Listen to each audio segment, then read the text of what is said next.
you see a miracle like that, how can you deny the existence of the gods? Believe it or not, there are some that do. There once was a man called Erysichthon, who scorned the gods and denied to sacrifice on their altar, or do them honor. Nothing was sacred to him. He only looked for the usefulness of things. One day he found himself in a grove sacred to Ceres.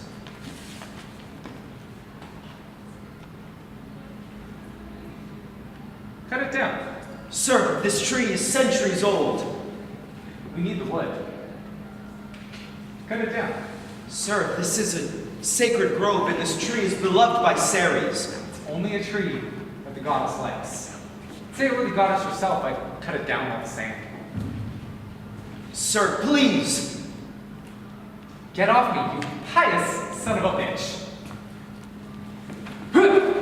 And he tore the tree down.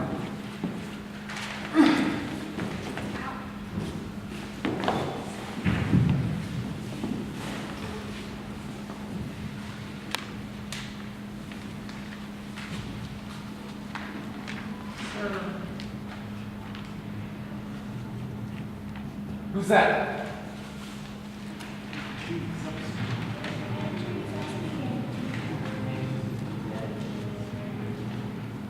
Remember, this is all your mind, you guys.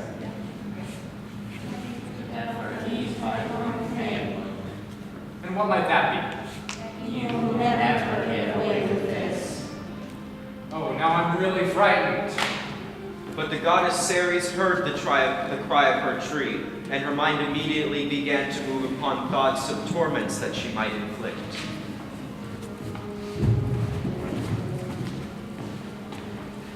Orion, Yes? there is a place in far-off Scythia. Nothing grows there. No wheat, no grass, no trees. There you will find, huddling in a corner, cold, fear, and hunger. Tell hunger I command her to visit this brute and establish a home for herself in his belly. I give him to her as a toy. I will.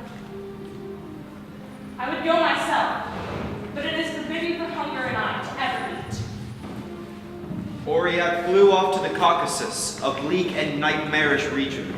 There, in a field of stones, crouched Hunger, pulling from between the rocks with her teeth and filthy fingernails some tiny bits of moss. Her hair hung down in lank and matted locks. Her eyes were sunken and circled, her lips slack and cracked. The vault of her ribs stuck out, as did every bone in her body. One could count the knobs of her spine. Hunger? Ceres commands, or rather commits you. Yes. To go to. Yes. To go to her son and never to leave him until he's finished. Gladly.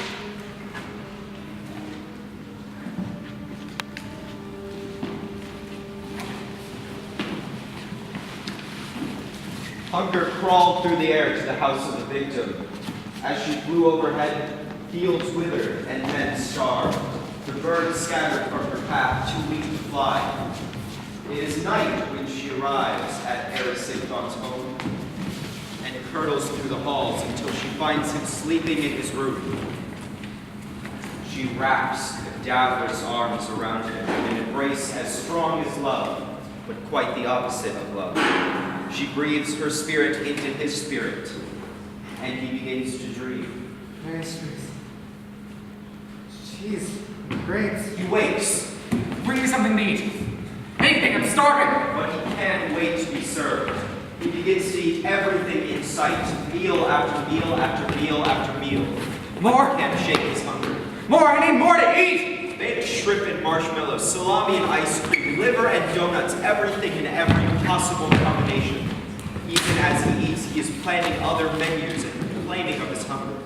As the ocean ingests the water from the rivers of the world, but still is never filled and remains thirsty, he guzzles more and more forever. So he calls out for more. This isn't enough. It isn't enough! His gorging empties the larders and storerooms, the warehouses and barns of the city. His hunger is unabated. What is left to sell? Mother, My son? come with me. Now this part is true, though you may not believe it. His hunger led him to sell his darling mother. She doesn't look so strong. She is. She is. We've had her forever. I can't give you much. Just whatever you can. Just give it to me. All right then. The few coins he received, he ran home to eat. Riding in a boat behind her new master, Erisikon's mother leaned over the hole and prayed to someone she once knew. Poseidon, if you remember me, come and save me now! From the briny deep, Poseidon heard her prayer, pulled her into the water, and changed her back into the little girl who used to play along his shores. The salty water licked the years away until she emerged, the one who gave him praise in childhood, shouting as she ran among the waves. This is the kind of sweet, unbidden praise the gods adore, and do not forget. Hey! Hey, you little girl! Listen up. Where's that old woman who was here a moment ago? Did she dive overboard and swim to shore? Sir, I swear by the god of the sea that no one except myself has come to this shore. I swear it! To this day, at every hour, somewhere in the world, you can still catch a glimpse of that child playing by the shore. But let us return to our king. It was not enough. The money she earned from him was not enough for his needs. The emptiness within him was unappeasable. You've seen such men yourself, I'm sure. More! Oh, the godless are always hungry. I want more! Always yelling at weaknesses. I must have more! There can only be one end to such a man.